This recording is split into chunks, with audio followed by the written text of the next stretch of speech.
नमस्कार। भारतवर्ष चैनल में आपका स्वागत है।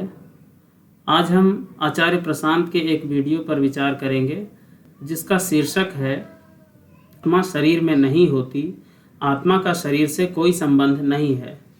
आइए देखते हैं क्या सच में ऐसा ही है। सबसे पहले अष्टावक्र गीता पर ही एक दृष्टि डालते हैं। हम सभी जानते हैं कि अष्टावक्र गीता भगवान अष्टावक्र और राजा जनक के बीच संवाद है। देखिए, पहला अध्याय 19वां श्लोक। इसमें कहा जा रहा है, जिस तरह दर्पण अपने में प्रतिबिंबित रूप के भीतर और बाहर स्थित है, उसी प्रकार परमात्मा इस शरीर के भीतर और बाहर स्थित है।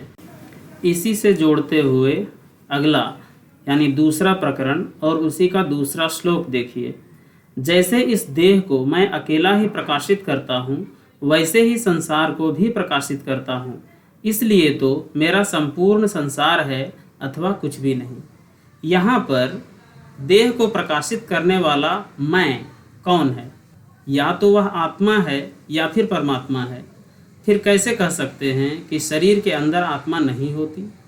अब हम आचार्य जी के तर्क का विश्लेषण करते हैं।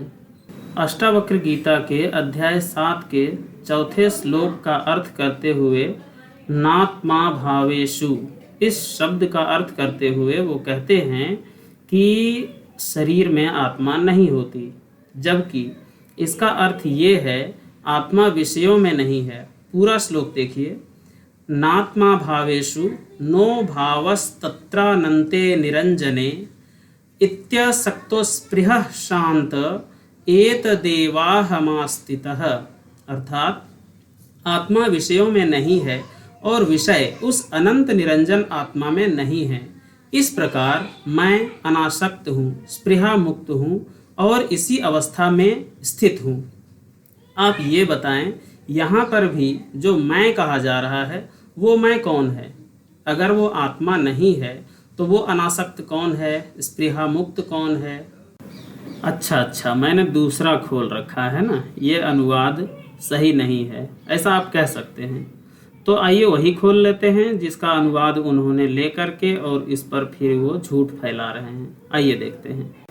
देखिए, इस अनुवाद में यहाँ पर लिखा है भावेषु का अर्थ लिखा है देह आदि में, जिसको कि वो अपनी वीडियो में भी दिखाते हैं, लेकिन इसके आगे जो भावार्थ किया गया है उसको वो गायब कर देते हैं और वहाँ पर अपना एजेंडा परोस देते हैं। देखिए उसका भावार्थ क्या है। आत्मा देहादि भावों में आधेय अर्थात आश्रित रूप करके नहीं है। ध्यान दीजिए, आत्मा शरीर में आश्रित नहीं है, लेकिन शरीर में नहीं है ये नहीं कहा जा रहा है। आगे देखिए, क्योंकि आत्मा व्यापक है, देहादिक सब परिच्छिन्न है। अर्थात आत्मा व्यापक है, वो नष्ट नहीं होती, लेकिन देह जो है वो नष्ट होने वाला है, परिच्छिन्न होने वाला है। व्यापक परिच्छिन्न के आश्रित नहीं होता, बिल्कुल सही बात है। और आत्मा निराकार होने से देहादिकों की उपाधि भी नहीं हो सकता है। तात्पर्य यह है कि आत्मा शरीर का कोई पार्ट है, ये बात नहीं है। आत्मा बिल्कुल अलग है और शरीर बिल्कुल अलग है। आगे भी यही बात कही गई है कि आत्मा निराकार होने से देहादिकों की उपाधि नहीं हो सकता है, क्योंकि आत्मा सत्य है, देहादिक सब मिथ्या है।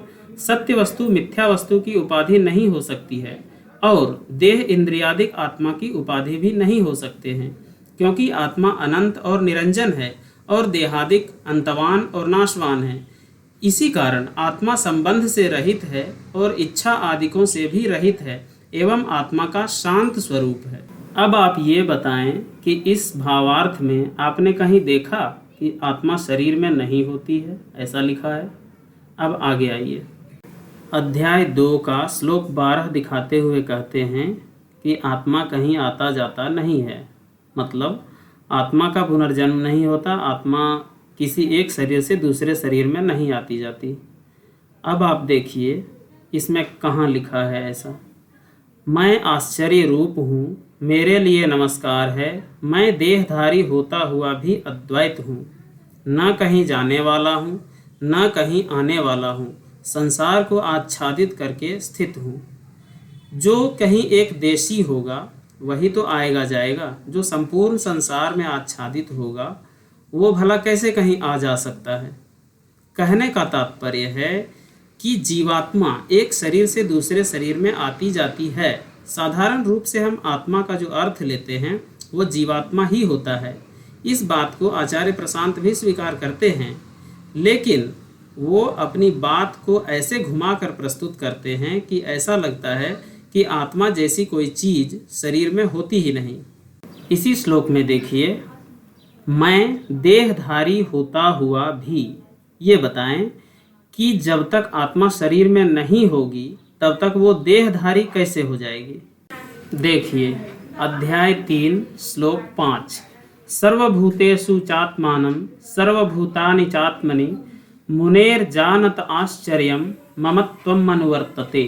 अर्थात सब भूतों में आत्मा को और आत्मा में सब भूतों को जानकर भी मुनि को ममता होती है, यही आश्चर्य है। अब आप बताएं, सब भूतों, यहाँ भूतों का तात्पर्य क्या है? भूतों का तात्पर्य भूत प्राणी ही तो है, शरीर ही तो है। शरीरों में आत्मा है और आत्मा में, यहाँ पर हमें परमात्मा लेना चाहिए कि परमात्मा में सभी के शरीर हैं। परमात्मा या ब्रह्म कह लें, वो सर्वत्र व्याप्त है, तो जितने भी शरीर हैं वो उसी परमात्मा में हैं।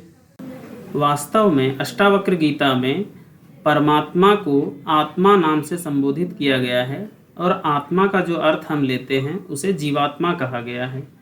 जीवात्मा और परमात्मा में यही अंतर है कि जीवात्मा बद्ध है, वो एक शरीर से दूसरे शरीर में आती जाती रहती है, उसमें कर्मों का बंधन होता है। परमात्मा, उसमें कर्मों का बंधन भी नहीं होता। परमात्मा सर्वत्र व्याप्त है, जीवात्मा सर्वत्र व्याप्त नहीं है, वो शरीरों में ही होती है। वही शब्दों का खेल यहाँ पर खेल जाते हैं। देखिए श्रीमद् भगवद गीता अध्याय 2 श्लोक 22 को दिखाते हुए कहते हैं कि यहाँ पर देही लिखा गया है और देही का अर्थ जीवात्मा होता है, आत्मा नहीं। चलो मान लेते हैं, लेकिन उससे क्या फर्क पड़ गया?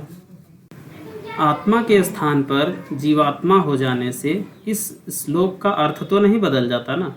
जो यहाँ पर कहा गया है कि जैसे मनुष्य पुराने वस्त्रों को त्याग कर दूसरे नए वस्त्रों को ग्रहण करता है, वैसे ही जीवात्मा पुराने शरीरों को त्याग कर दूसरे नए शरीरों को प्राप्त करती है। आत्मा को जीवात्मा कर देने से श्लोक का भाव तो नहीं बदल जाएगा, भाव तो वही रहेगा। आत्मा एक शरीर से दूसरे शरीर में आती जाती है, जन्म लेती है, मृत्यु को प्राप्त होती है, ये तो सत्य बना ही रहेगा ना। भगवद गीता के दूसरे अध्याय में श्री भगवान आत्मा के गुणों का विशद रूप से वर्णन करते हैं। आत्मा कैसी है, क्या है, बिल्कुल स्पष्ट रूप से सब कुछ उसमें बताया गया है।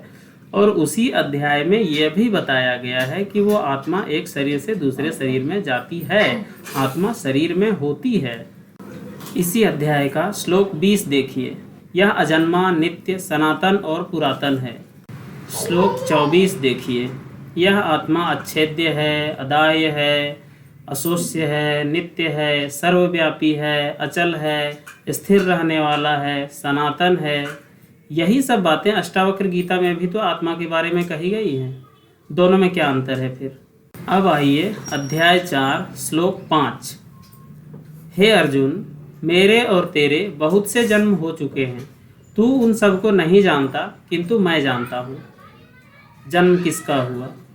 अगर शरीर में आत्मा नहीं होती तो फिर जन्म किसका हुआ?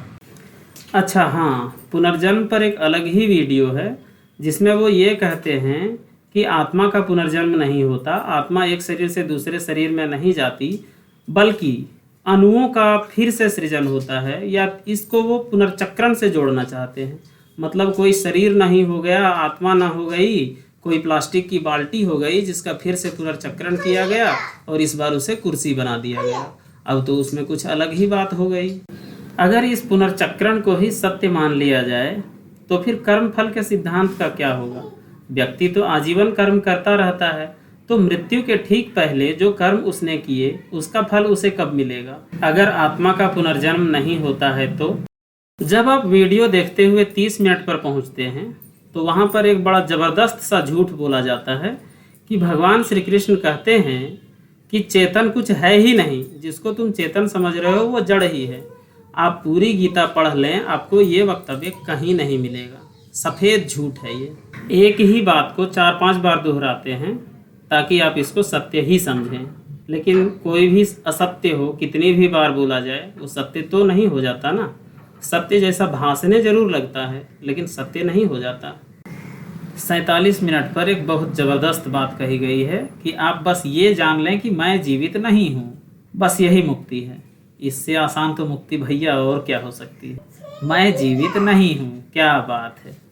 सब जानते हैं मैं जीवित हूँ, कौन मृत है कौन जीवित है, लेकिन बस आप ये जान लें कि मैं जीवित नहीं हूँ तो बस आप मुक्त हो गए। कैसे मुक्त हो गए भाई? इसके आगे कोई प्रश्न है जिसमें वो आत्मा के गुणों के बारे में पूछ रहा है। इसका जवाब भाई साहब इतना कंफ्यूजिंग है कि आप कई बार सुन ले फिर भी आपकी समझ में कुछ भी नहीं आएगा। एक बार तो वो ये कहते हैं कि तुम जीवित हो ही नहीं, तुम चेतन नहीं हो। दूसरी बार ये कहते हैं कि मैं भी हूँ और चेतन भी है। मतलब कैसा वक्तव्य है ये? शास्त्र चीख चीख कर कहते हैं कि आत्मा तुम हो, चेतन तुम हो, तुम परमात्मा के अंश हो। फिर ये कैसी बात हुई कि मतलब मैं भी हूँ आत्मा भी है, दोनों एक ही तो हैं भाई। एकदम से कमाल हो गया भाई, जबरदस्त हो गया, मजा आ गया। आत्मा को ही जोड़ दिया पेट्रियार्की से, मिसोजिनी से और पता नहीं क्या क्या से। भाई सभी जानते हैं कि आत्मा ना तो स्त्री है और ना ही पुरुष। आत्मा कभी पुरुष शरीर में जाती है कभी स्त्री शरीर में जाती है, तो इसमें पेट्रियार्की और मिसोजिनी कहाँ से आ गए भाई? 1 घंटा 10 मिनट पर आइए, फिर से एक बड़ा झूठ। जीवात्मावाद कहता है कि आप कुछ कर ही नहीं सकते। ऐसा नहीं है, आप सब कुछ कर सकते हैं। आपको परमात्मा की तरफ से स्वतंत्रता दी हुई है। कर्म करने में आप पूरी तरह से स्वतंत्र हैं। गीता में भी भगवान श्री कृष्ण यही कहते हैं, कर्मण्येवाधिकारस्ते। कर्म में तेरी स्वतंत्रता है, तू जो चाहे कर सकता है, पर कर्म फल में तेरी स्वतंत्रता नहीं है।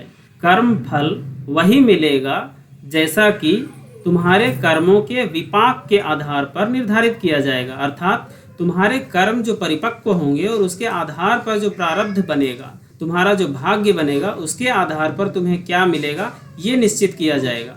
लेकिन तुम क्या करोगे इस पर कभी भी कोई भी अंकुश नहीं रखा गया है। कोई भी प्राणी कुछ भी कर्म कर सकता है। आचार्य प्रशांत कह रहे हैं कि आपकी कोई जिम्मेदारी नहीं है, वो सारा पिछले जन्म पर चला गया।